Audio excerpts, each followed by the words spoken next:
Hello everyone, it's Lindsay, and today we're going to do a Bible journaling entry using the Count It All Joy kit from Creative Retreat Kits. At the beginning of the month, I did create this little mini book, so I will link that video down below for you guys. I have been doing this as a way to work through the reflection questions in the kit, so I've already gone ahead and gone through my little book and answered all of those reflection questions, which really helped me to study the scripture and work through it a little bit better and not focus so much on the art part first. So this has been really working for me. So I'll have that video linked down below for you guys.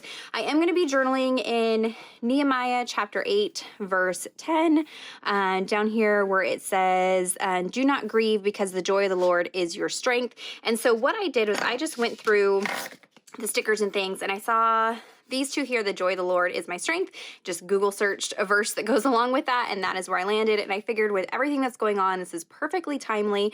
I hope you all are hunkered down and keeping yourselves entertained at home. I love that we have these videos as an option to, give you guys something to do while you're at home. So I'm going to show you a technique. I've done it in the past with acrylic paints and stamping. It's one of my favorite techniques for coloring in stamps, and so that is what we're going to be doing today. So let me go ahead and put you guys on fast forward, and we will put this entry together. Okay, so this is a super simple technique. I have put out a few different colors of acrylic paint that I picked out to match the colors of the kit, but I didn't have one that was in this yellowish green color, so I'm gonna make my own. And this is a way to use your gelatos if you have gelatos. Gelatos are basically just a stick of pigment. So I have broken off a chunk of margarita mix and I'm blending it with some white acrylic paint. Now this does mute it down a little bit because the paint is white, so you just have to adjust for how much you're using.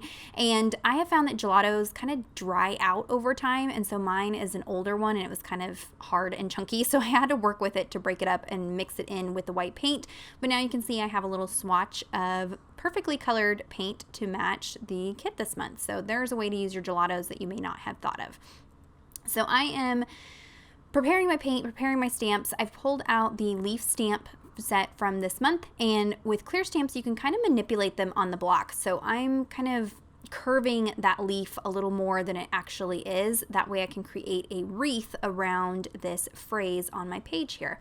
So I'm going to begin by stamping with a light color. Now I picked Antique Linen Distress Oxide ink, and I am stamping it on a scrap piece of paper first and then taking it to my page.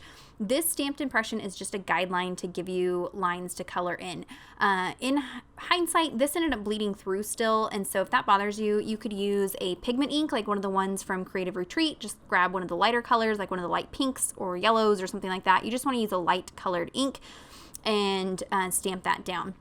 And then I'm going in with a smaller paintbrush and loading up the paintbrush with a whole bunch of different colors. And this is where you get the dimension that I'm looking for. So I'm loading it up with light blue, dark teal, white, that yellowish green color all at once, just a big globby mess on my paintbrush, and then going in and painting in the stamp. I want it messy. I'm not staying inside the lines. I'm not sticking to where the lines are. This is kind of a messy mixed media look, and that's what I'm going for. This is actually a pretty quick technique once you get going, and it's just a fast and easy way to get those images colored in.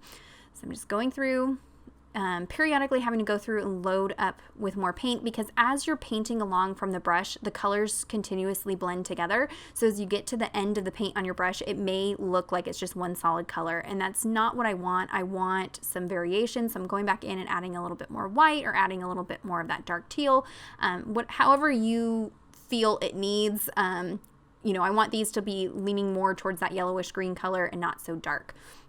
And then I went ahead and heat set that, made sure it was good and dry, and then I left my stamp on the block, and I'm just loading it up now with some archival black ink and re-stamping over the top. Now this stamp has a lot of line work, so it's a little bit darker, but you'll see how this technique works with some of the other florals and things that I'm going to use. So I did pull out this leaf stamp. This is from the So Loved stamp set. I will have everything linked down below for you guys. This one is still in the shop.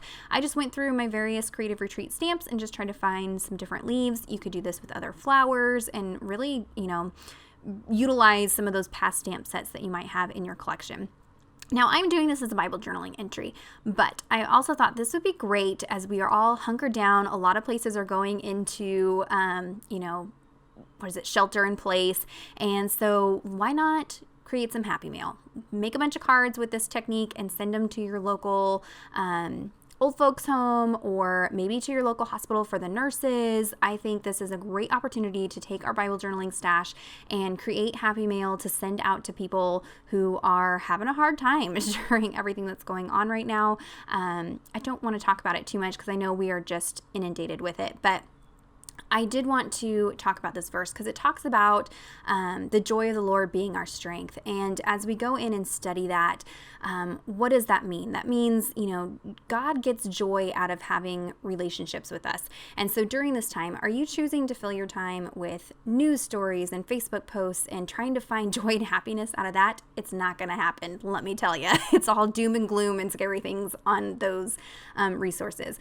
Spend this time in the Word of God, drawing near to Him, and you will find such peace and strength in that time of reading His Word and drawing closer to Him, and that's where your strength comes from. That's where your calmness comes from. That's where that sense of peace comes from.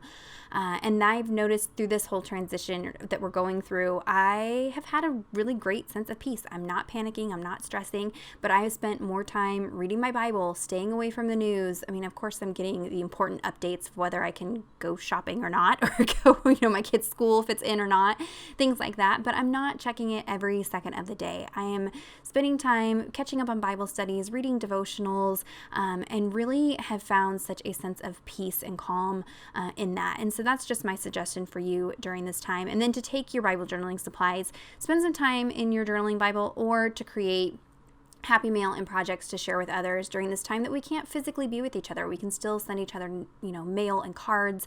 Even if you just created a fun little 3x4 card and pass it along to somebody, I think that would be a great way to utilize your product. So I didn't do any journaling for this. I wanted it just to be a statement piece.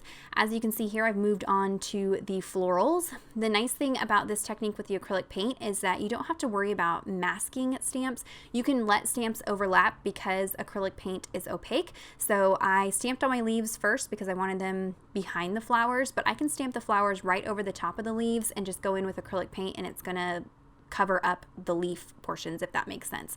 So for the flower stamps, I'm just going in that larger one, I'm going in with more purples and white and pink, and then the rose shaped one, I'm going in more with pinks and a little bit of that margarita mix color that I created, just so that they have, some different tones to them, and they look like a hot mess. But when you stamp over them with the stamp and the archival ink, that's where you get the lines, and it all just kind of pulls together. And I love how this turns out. I love this look. I oftentimes forget about this technique and have to remind myself to go back to it because I really do like the look of it. You do want to make sure you use something like archival ink or StazOn ink when you're stamping over acrylic paint. Other inks will not dry fully over acrylic paint, so just keep that in mind. I'm going to go in and use a few of the little texture stamps, like the little crosses, just to kind of fill out this wreath a little bit. Some of my florals did cover up the text. If that bothers you, then just stick to the margin. Or you could create it on a card as a tip-in and do it that way if you felt more comfortable with that. I did pull out a few of my leftover enamel stickers that I've had from Creative Retreat. I did link their enamel shapes down below for you guys, and I'm just going to add a few of these just to add some dimension, and again, just filling out that wreath shape just a little bit. And the colors aren't an exact match to the kit, but I really love how the overall look of this piece came out, and so, it does not have to perfectly match. It's okay. To add a little bit more to the page, I'm going to go in with some ink splatters because that's what I do. That's Lindsay's technique. So I'm just watering down the colors on my palette a little bit so that they can splatter a little easier, adding a little bit of that yellow green and then a little bit of that teal, and making sure everything's good and dry. Here on the back side, you can see there was a little bit of bleed through from that Distress Oxide ink. Like I said, you could use a pigment ink instead, and that would work just fine, and you wouldn't have as much bleed through.